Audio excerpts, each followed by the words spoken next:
6 নম্বর কোশ্চেনে আমাদের হচ্ছে 3D ম্যাটেরিয়ালস আইড্রপার টুল এবং হচ্ছে 3D ম্যাটেরিয়াল হচ্ছে ড্রপ টুল ব্যবহার দেখাবে। দুইটা টুলের ব্যবহার দেখাতে হবে।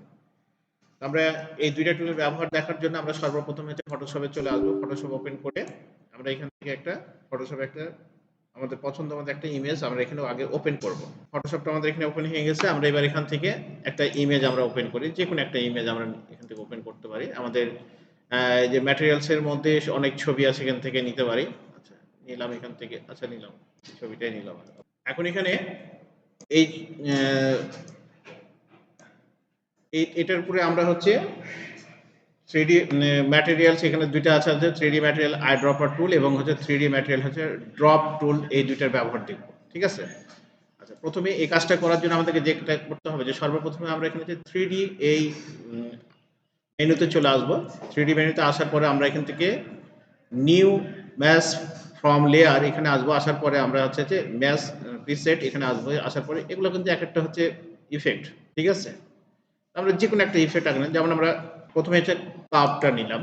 নেওয়ার পরে আমরা এখানে আমাদের হচ্ছে মুভ টুলটা যেটা আছে, এই টুলটা যদি অ্যাক্টিভ করা না থাকে তো আমরা জাস্ট একটা ক্লিক করলাম। আমাদের মুভ টুল কিন্তু অলরেডি অ্যাক্টিভ হয়ে আছে। যে আমরা মুভ টুলে যখন ক্লিক করবো তখন আমাদের এই অপশন বারটা পাবো। এখানে অপশন বারের এখানে এসে আমরা এখানে একটা টুল আছে, এই টুলটার নাম হচ্ছে রোটেট দ্য 3D অবজেক্ট। এটা যদি অ্যাক্টিভ না থাকে এটাকে অ্যাক্টিভ করে নেব জাস্ট ক্লিক করলে।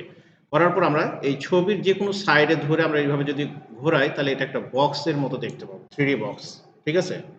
এখন আমরা এই ছবিটাকে বক্সটাকে আমরা যদি চারি সাইডে যদি মনে করি যে ছবিগুলোকে আমরা সেট করব, তাহলে কিভাবে সেট করব? যেমন এই ছবিটা এখানে সেট হয়ে আছে, এটাকে যদি আমরা এখানে দিতে চাই, এখানে দিতে, মানে এটার আরো কয়টা সাইড আছে? এই একটা সাইড, এটা একটা সাইড, এই পিছনে একটা সাইড আছে, এটার পিছনে একটা সাইড আছে, চারটা আছে না? চারদিকে যদি মনে করি যে আমরা ছবি সেট করব, তাহলে আমরা এখান থেকে কিভাবে এটা করতে পারি? তাহলে আমরা প্রথমে হচ্ছে যে আমরা এই ড্রপার টুলে আসবো। ড্রপার টুলে ক্লিক করলে আমরা এখানে যে আমাদের গ্রুপ টুলটা ওপেন হয়ে যাবে। গ্রুপ টুলটা ওপেন হওয়ার পর আমরা এখানে দেখো 3D ম্যাটেরিয়ালস ড্রপার টুল, এটাতে ক্লিক করব। ক্লিক করার পরে আমরা এই ইমেজের উপর একটা জাস্ট ক্লিক করব। ঠিক আছে? ইমেজের উপর একটা ক্লিক করব। করার পরে আমরা কি করব, এখান থেকে আমাদের যে টুলটা আছে এই টুলের পরে আমরা ক্লিক করলে আমরা এখানে হচ্ছে যে গ্রেডিয়েন্ট টুলে ক্লিক করলে এটা একটা গ্রুপ টুল গ্রেডিয়েন্টটা, এর অধীনে আবার তিনটা টুল আছে, তার মধ্যে থেকে আমরা এই যে 3D ম্যাটেরিয়াল ড্রপ টুল এটাতে ক্লিক করব। করার পরে আমরা তো এখানে আইড্রপার দিয়ে এটাকে প্রথমে নিয়ে নিয়েছি, তাই না? তারপরে এখন যদি এখানে ক্লিক করি তাহলে আমাদের দেখা যাচ্ছে যে এই ছবিটা এখানে চলে যাওয়ার কথা। যদি আমার এই ছবিটা এখানে না যায় তাহলে মনে করতে হবে যে এটা আমার আইড্রপারতে ভালো মতো সিলেকশন হয়নি। তাহলে আমরা আরেকবার একটু ট্রাই করে দেখি। এখান থেকে এখানে ক্লিক করব, করার পর 3D ম্যাটেরিয়ালসে আসলাম। আসার পর আমরা এখান থেকে আরেকবার ক্লিক করলাম এখানে। ঠিক আছে? আরেকবার ক্লিক করলাম। এরপর আবার এখান থেকে আমরা 3D ম্যাটেরিয়াল টুলটা নিই, নেওয়ার পর একটা ক্লিক করে দেখি আসছে কিনা। এই যে চলে আসছে। ঠিক আছে? ওটার উপরে চলে গেছে। তারপরে এটাকে যদি আবার মুভ করে যদি এইটার এই পাশের যদি একটা ছবি দিতে হয়, কারণ আমাদের সামনে ব্যাক পাশে আবার একটা পার্ট আছে, এই পাশে একটা পার্ট আছে কিন্তু, তাই না?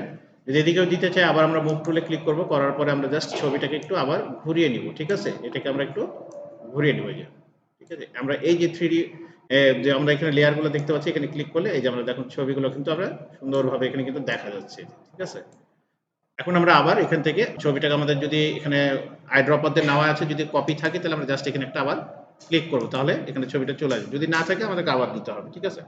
আবার আমরা এখানে মুভ টুলে ক্লিক করলাম। করার পরে এখান থেকে এটাকে আবার একটু ঘুরিয়ে আরেক সাইড আমাদের বাকি আছে। যদি সব সাইডে দিতে চাই মনে করি, ঠিক আছে?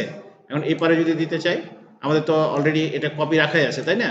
তাহলে এখানে আবার ক্লিক করলাম। আইড্রপার দিয়ে ক্লিক করেছিলাম এর আগে, হয়ে গেল। দেখো এটা এখন চারি সাইডে কিন্তু আমাদের ছবিটা হয়ে গেল। কোন নিচ সব দিকে আমাদের ছবিটা সব দিকে কিন্তু আমাদের হয়ে গেছে। ঠিক আছে? এইভাবে আমরা একটা যে কোনো একটা 3D বক্স তৈরি করে সেখানে যদি ছবিগুলো আমরা ইনক্লুড করতে চাই তাহলে এইভাবে আমরা ছবিগুলোকে খুব সহজে ইনক্লুড করতে পারি। ওকে? হ্যাঁ, ওটা যখন যেটা সামনে আসবে সেটা ক্লিয়ার লাগবে। দেখো এখানে দেখে যাও, এখানে সুন্দর ক্লিয়ার আছে। হ্যাঁ, এখানে আমরা ক্লিয়ার আছে। এই জায়গাটাকে যদি আবার একটু ঘুরিয়ে নিই এভাবে, দেখো এটা ক্লিয়ার দেখাচ্ছে। মানে তাও ঝাপসা দেখাবে, কিন্তু এটা লাইটিং এর একটা ইফেক্টের ব্যাপার আছে। ঠিক আছে? এখানে লাইটিং এর একটা ইফেক্টের ব্যাপার আছে, সেই জন্য এটা এরকম। এখান থেকে শুধু এটা না, এখানে আরো অনেক রকমের কাজ করা যায়। ঠিক আছে? আমরা এটাকে সেভ করলাম, ফাইলে গেলাম, যে এটাকে সেভ করে নিলাম। আমরা এখান থেকে একটা জেপিজি ফাইল করে রাখলাম। এখান থেকে আরো কিছু কাজ আছে। আমরা যেমন ধরো তোমাকে একটা কোনো একটা ক্লায়েন্ট একটা কাজ দিছে যে সোডা বা ক্যানের একটা ডিজাইন করতে হবে। ক্যান তো বুঝো নাকি? আমরা এরকম ডিজাইন করে অনেক সময় বলা হয় যে এটার একটা মকআপ তৈরি করে থাকা। তো আমরা জানি যে ম্যাক্সিমাম ফ্রি মকআপ নিতে হলে আমাদের বিভিন্ন ওয়েবসাইট থেকে কালেকশন করা লাগে। যেমন আমি ফ্রি পিক থেকে প্রায় মকআপ নেওয়া দেখিয়েছি। কার্ডের মকআপ, তারপরে হচ্ছে তোমার ফ্লায়ারের মকআপ, এগুলো নেওয়া দেখিয়েছি। তো আমরা ফটোশপে এরকম কিন্তু এই দিয়েই তুমি কিন্তু মকআপ তৈরি করতে পারো। সাপোজ ধরো যে আমরা এখানে ওপেনে আসলাম, ওপেনে আসার পরে আমরা এখান থেকে আবার আমাদের ম্যাটেরিয়ালসে চলে যাই। এখানে সাপোজ ধরো এই ডিজাইনটা তুমি বানিয়েছো, ক্লায়েন্ট তোমাকে এটা বানাতে দিয়েছে, ঠিক আছে? এটা বানানোর পরে এখন তোমাকে বললো যে ঠিক আছে আমার এই ডিজাইন আপনার পছন্দ হয়েছে, এখন এইটা যখন ক্যানের গায়ে লেবেল আমি সেট করব তখন এটা দেখতে কেমন হবে তার একটা মকআপ তৈরি করে দিই। আমরা যদি বিভিন্ন ওয়েবসাইটে যদি সেরকম মকআপ খুঁজে না পাই তাহলে এখান থেকে কিন্তু মকআপ তৈরি করতে পারি খুব সহজে।